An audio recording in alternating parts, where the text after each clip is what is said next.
It seemed like a good idea at the time to get this many tomatoes, and this is only half.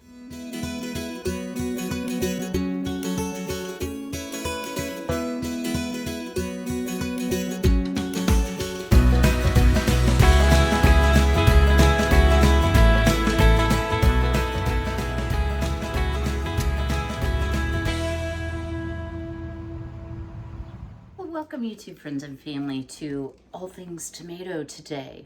So, as I shared in an earlier video, I had the opportunity to purchase 40 pounds of tomatoes, which is actually 50 pounds of tomatoes. Frankie, y'all want a cat? No, him's my sweetie. You want to say hi to the people? Poor little buddy, he's like, why are there tomatoes in my sink? Come here, baby. Come and say hi to the people. Yeah, say hello to the people. Oh, look at the pretty kitty. Wait, gotta look at it. Oh, look at the pretty kitty. There you are. Okay, I have to wash my hands again. So, why did I go ahead and purchase that many when I have 8 tomato plants or so growing well and bearing fruit? Well, I can't beat the price, and I'm certainly not going to have the quantity.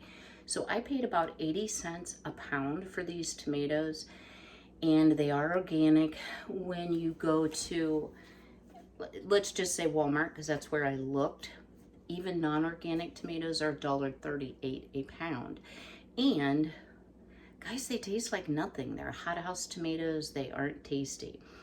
So today I want to share with you, if you're new to canning, or even if you're a current canner, some information that has changed on canning tomatoes, and also why you might consider cold pack processing. Stay tuned. So in the 1990s, the USDA guidelines for canning tomatoes changed. Now, I think I have always acidified my tomatoes, but probably 40 years ago, 41 years ago, I may not have. So, not only did they change the requirements for adding an acid, and I'll talk about that in a moment, they also increased the processing times. It's true that many people safely can using the old method. I mean, it certainly never hurt me, but let me just share something with you. There's been like a lot of buzz, y'all, in the YouTube community regarding not pressure canning anything, including meat, and water bath processing things for like 3 hours. Y'all, don't do it. I'm just saying, don't do it. Here's the thing. While many people may have done that and not had any consequence from botulism, that probably only means there were no botulism spores present, and we know they're everywhere. They're in our water, they're in our soil. So while they don't activate and break open all the time, certain conditions, low acid, low sugar, low temp, will allow that spore to break open, and that toxin is released, and that's what causes harm to you. So guys, please, I'm not going to say I never rebel can, because I do think there are some things you can safely pressure can, but don't be water bathing meat, please, please, please. All right, so here's the new guidelines. For quarts, you add 2 tablespoons of lemon juice, half a teaspoon of citric acid, or 4 tablespoons of 5% vinegar. Now, I'm going to tell you, I'm going to can in quarts. And for pints, it's 1 tablespoon of lemon juice, 1/4 teaspoon citric acid, 2 tablespoons 5% vinegar. I have done it before using lemon juice. I think it changes the taste of the tomatoes, so if you're a purist, you may not want to do that. If you add the vinegar and you're canning an already somewhat acidic tomato, while yes, that's super safe when it comes to botulism, it kind of gives it a tang that you may not want, and you may find yourself adding a little bit of sugar to offset that acidity when you open your tomatoes to use them in a super stew. So here we go. Cold pack or hot pack? So that's a big debate. Up until last year, I always hot packed. And I thought, you know what, I'm gonna try cold pack. Y'all, there is no comparison. So what is the difference? Well, hot pack, you're heating the tomatoes. You're also filling your jars with hot water. And cold pack, you start with a cold can or cold jars. Cold, I say cold, room tomatoes. Oh no, not another day of this. Room temperature is what I should say, tomatoes. And you do not add any water, so you're simply pushing those quarters of tomatoes down into the jar. I use the citric acid, I do add that. I use a little bit of salt, and it comes out with much more of a fresh garden taste than I've ever had before. So my water's boiling. Let me stop yucking here, and we'll get busy de-skinning our tomatoes. So on the stove, I have a large pot of boiling water. I am going to, pardon my reach,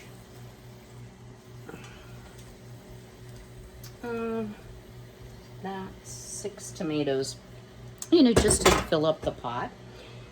So why do we do this? I forget that pot gets really hot. And I will leave a link to all the things. So you can look down in the description box below, and it will contain a link to my Amazon affiliate site. So what we're doing here, I've already washed the tomatoes very well. That's why they're in the sink. I've already washed my jars. My canner is full of clean, cool water with a little vinegar in it. So what we're doing here with these tomatoes is we are going to cook them, if you will, or heat them for 30 to 60 seconds.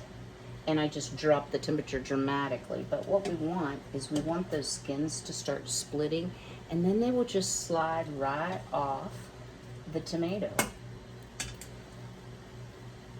And y'all, I think I'm gonna try something. We'll see. I think I'm gonna save my tomato skins and try freeze drying them, powdering them, and reconstituting them in tomato paste. We'll see. We'll see how that works out. So I just want to show you one cycle of this, of how you prepare your tomatoes, but I'm very interested, how do you all can your tomatoes? Have you ever tried cold packing? Here's the one disadvantage to cold pack. So I use the Ball Fresh Tech electric canner.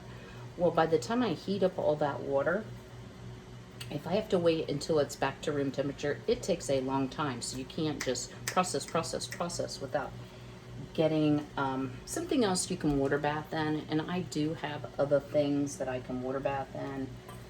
So I'm not sure what I'm gonna do yet. Come on, bowl. I probably put a few too many tomatoes. Over at the sink, I've scrubbed my sink really well, both sides, rinsed really well. Then I just have cold water in one side. So what we're gonna do is pop these out. Yeah, they're getting there, they're almost there. Oh, there they are. It's like all of a sudden the skins will split. So here, I'm gonna make a mess. Here's what we're looking for. Y'all see that? See how the skin is split? And I'm gonna go straight into the sink.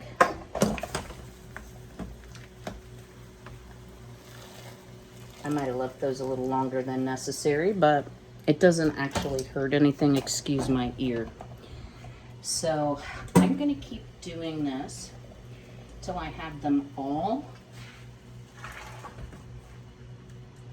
skinned and ready to start packing jars. I will bring you back at that time. So I just have to show you this tomato. It has a nose, guys. I just think, and it's fully got peel on it. So when you do get organic items, you're gonna find things like that. You're gonna find things like this, and any bad parts, of course, we'll cut out. All right, all of our tomatoes have been dipped in the boiling water, and sometimes you have to start the skin, but it comes off so easily. Sometimes you can start at the bottom and just push all your peel up towards the core and then just twist it off in one big piece. Now, what I'm doing is I am placing the tomatoes with the core in a big bowl off camera here because I want to save these skins and I don't want to get the cores mixed in and then have to pick through them. So I'm going to make an extra step for myself. But I really enjoy the whole process, guys, of food preparation. If you have any bad spots, I would suggest just pull those off. I love to can.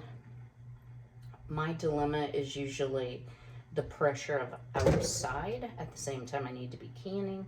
That's why I often will can year round, because then I don't have to worry about, oh, what pressure am I getting from the garden? I hope you all got some rain in this recent bout. Okay, guys, sorry. Sometimes that thumb does not work. I got a lot of rain and a lot of weeds. And I weed my garden whenever I see a weed on the daily. You know, I'm pretty good about that.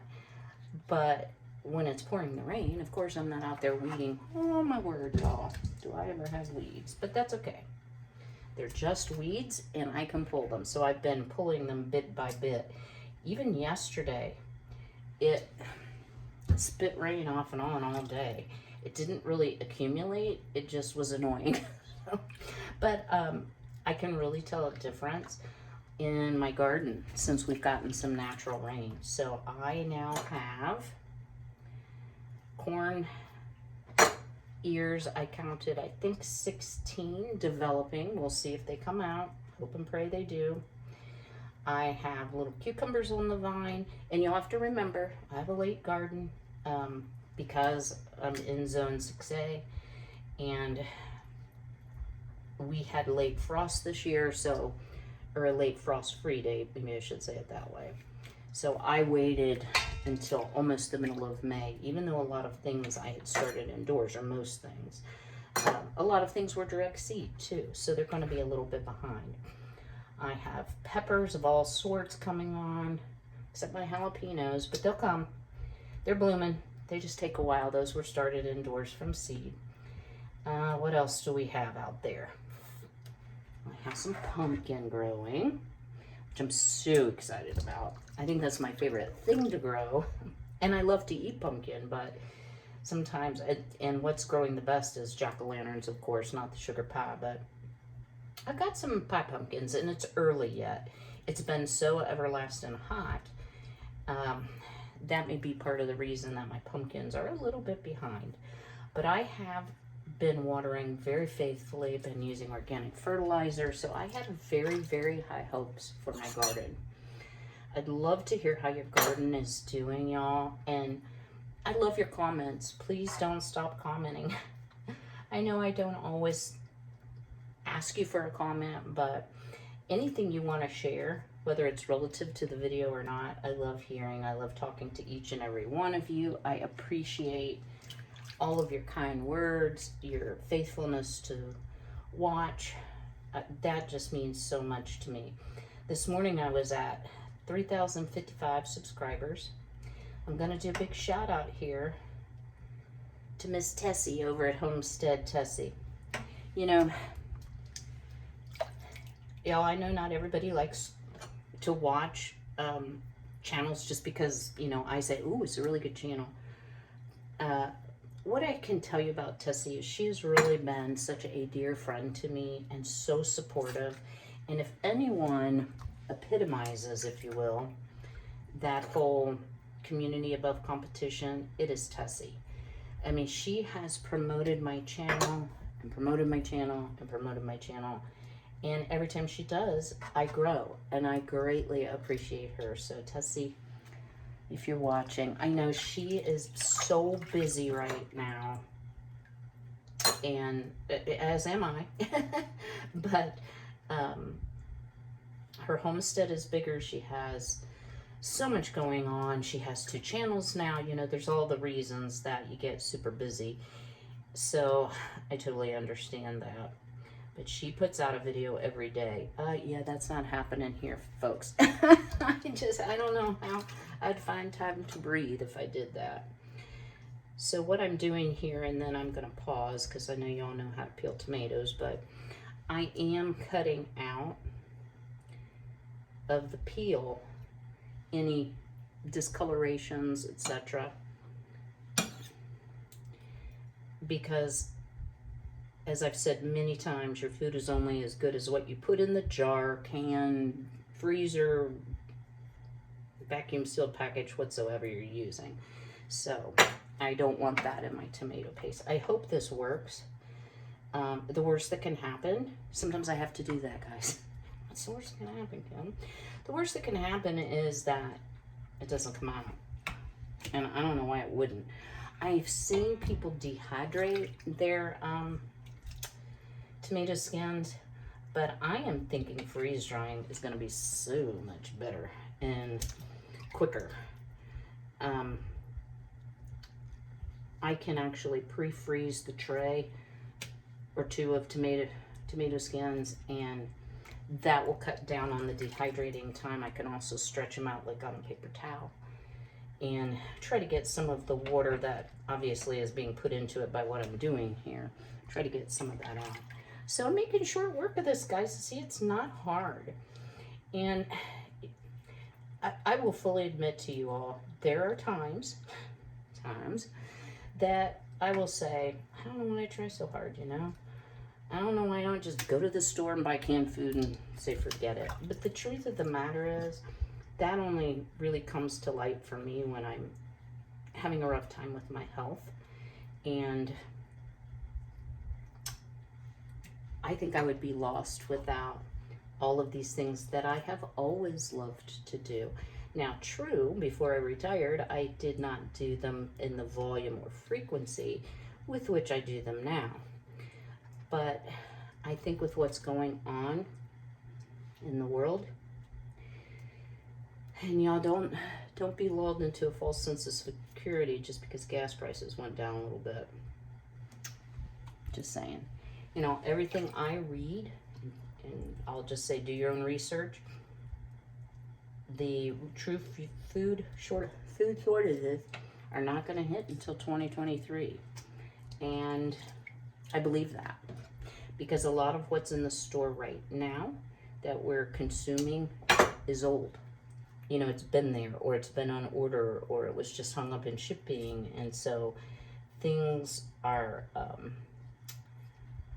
appearance-wise, may look fine, when in fact, they are not fine. So I would say to you, you don't have to can and do things like I do it, but please, y'all, put some extra food on your shelf.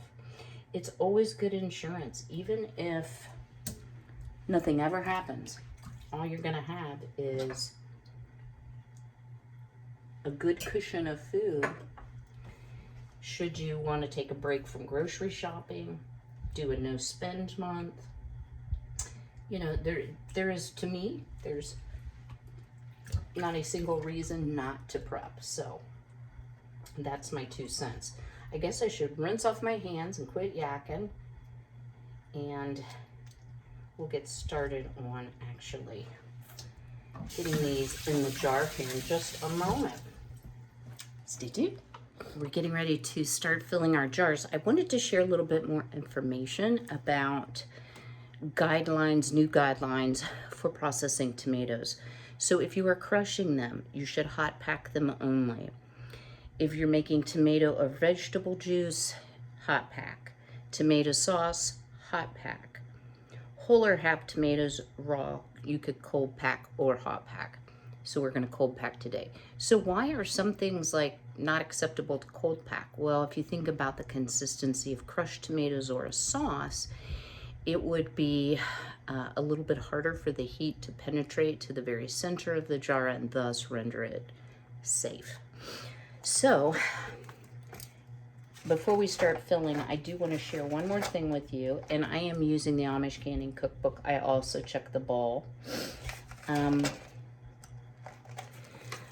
So So we were talking about advantages versus disadvantages. So it's 85 minutes for quarts for cold pack. And you have to wait for the whole canner to come up to temperature. So it's going to take a long time. If you're above 1,000 feet, it goes up incrementally. Please check for your altitude. So it does take a little bit longer, but that's okay. So how am I going to prepare my jars? Now, y'all, I know this is like a ridiculous amount of citric acid, but let me tell you that I use it for other things besides just canning. And then you can use pink Himalayan salt, any type of non-iodized salt. I happen to have some pickling and canning salt, which looks like I got some food on there too.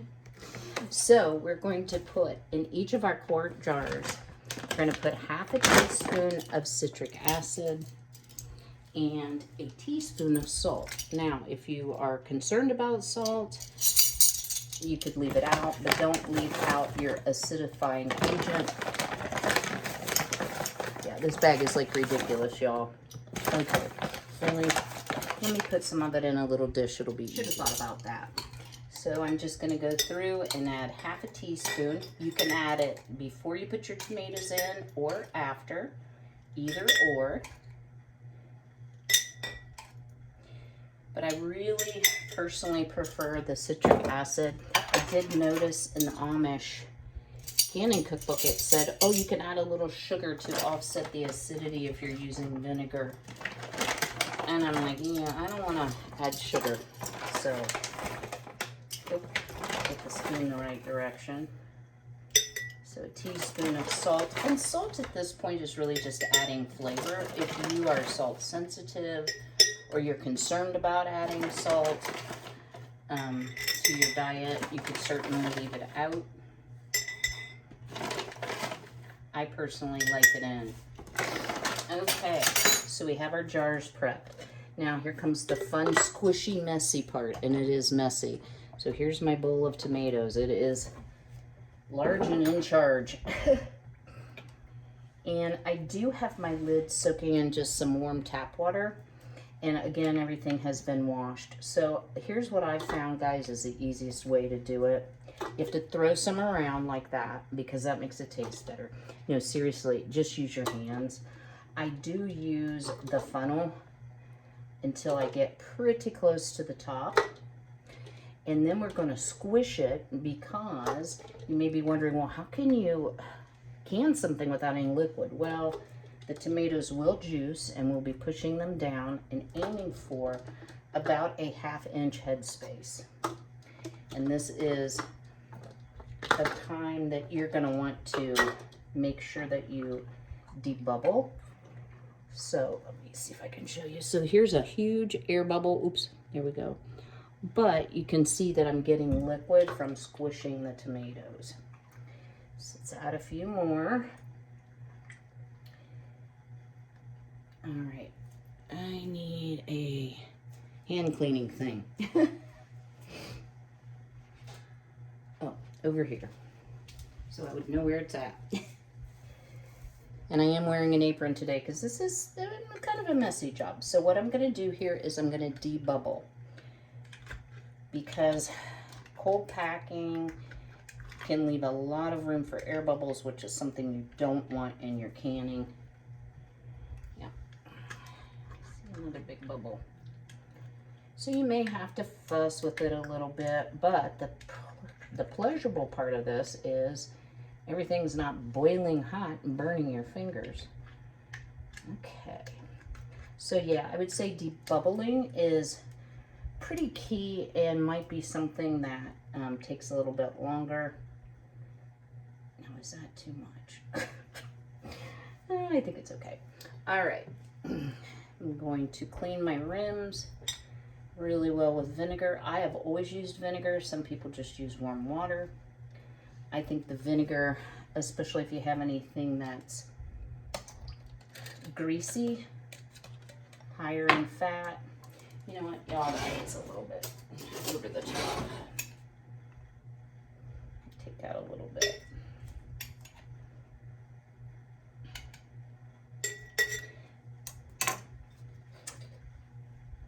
wipe the rim here.